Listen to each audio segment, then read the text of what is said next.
안녕하십니까, 박사호입니다. 6월 12일 장강 하구에 위치한 저장성 타이저우입니다. 거대한 크레인이 강풍에 밀려 강으로 쓰러집니다. 바람의 강 쪽으로 움직이는 크레인의 빨간 원안을 보면 크레인 기사가 놀라 대피하는 모습을 볼 수 있습니다. 기사가 거의 아래쪽으로 내려왔지만 이미 늦었습니다. 기사는 크레인과 함께 강물에 빠졌습니다. 이후 구조대가 급파됐습니다. 2020년에 2호 태풍 누리가 남진해에서 빠른 속도로 광동 선전 쪽으로 이동하고 있습니다. 초속 18m의 속도로 열대 폭풍을 동반한 채 14일 정오쯤 상륙합니다. 광동성의 서부 연해 지역인 짠장과 쭈하이 부근에 폭우와 강풍을 동반할 예정입니다. 누리의 영향으로 심한 곳은 100에서 200mm의 대폭우가 예상됩니다. 광동성과 광시성 일부도 폭우가 내립니다. 광동성은 이미 한 차례 큰 폭우가 휩쓸었습니다. 6월 7일 후이저우의 모습입니다. 마을 전체가 물에 잠겼습니다.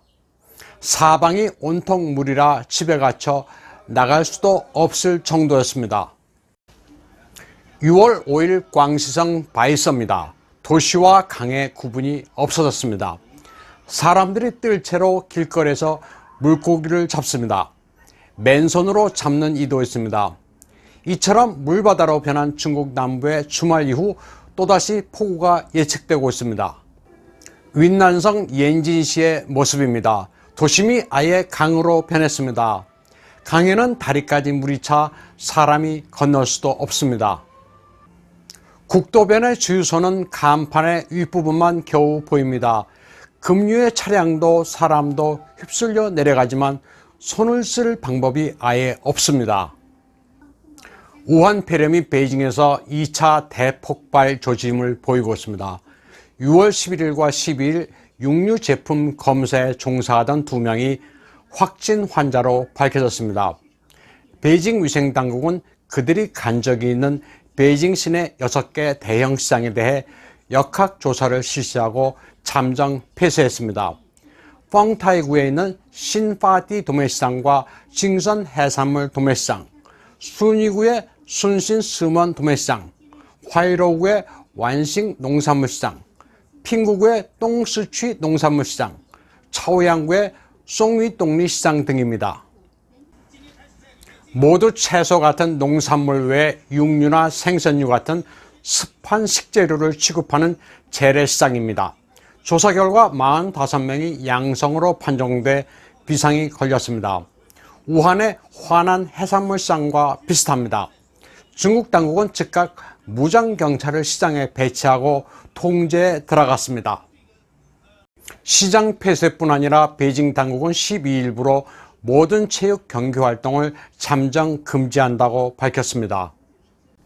1918년 스페인 독감의 경우 1차 폭발보다 2차 폭발의 위력이 컸습니다. 3월에 시작해 6, 7월에 끝나는 듯한 1차 폭발보다 9월, 10월에 시작된 2차 폭발로 인한 사망자 수가 비교할 수 없을 정도로 많았습니다. 오랫동안 신규 환자가 없다고 했다가 불과 서너 명 확진 환자가 나온 것 때문에 시장을 폐쇄하고 체육활동 금지령을 내리는 움직임은 심상치가 않습니다. 때문에 우한 폐렴의 2차 대폭발이 시작된 것 아니냐면서 공포스러워하는 사람들이 많습니다. 중국 인민은행은 6월 9일 대량 현금관리 시범 실시 확대에 관한 통지문을 발표했습니다. 은행에서 큰 돈을 찾기 위해서는 사전에 등록을 하고 허가를 받아야 한다는 겁니다. 기업은 50만 유엔, 개인은 10만 유엔, 20만 유엔, 30만 유엔씩을 인출하려면 소정의 절차를 거쳐야 합니다. 쉽게 말해 국가가 개개인의 지갑을 관리하겠다는 겁니다. 인민은행은 이 제도가 2년 동안 시범적으로 실시된다면서 우선 7월에 허베이, 10월에 저장성, 선전시 등으로 확대된다고만 밝혔습니다. 전 세계 어느 나라에서도 실시된 적이 없는 해괴한 제도입니다. 크리스토퍼 컬럼버스의 동상이 미국 곳곳에서 순환을 당하고 있습니다. 컬럼버스가 개척자가 아닌 인디언 문화를 멸절시킨 아메리카 대륙의 식민 지배자란 유해서입니다. 동상을 철거하거나 페인트 칠을 하고 목을 베거나 연못에 빠뜨리기도 합니다. 또 마거렛 미첼의 바람과 함께 사라지다가 흑백 인종차별을 미화했다는 이유로 갑자기 배척을 받고 있습니다. 중화권의 시사평론가들은 1960년대 말 중국을 광란의 도가니에 빠뜨리고 역사를 후퇴시킨 문화 대혁명이 미국에 상륙했다면서 놀라움을 감추지 못하고 있습니다. 봉건잔재라는 명목으로 공자상과 문화유적들을 파괴한 홍위병들의 행태나 요즘 일부 미국인이나 놀랄 만큼 닮았다고들 평가하고 있습니다. 오늘 방송은 여기까지 하겠습니다.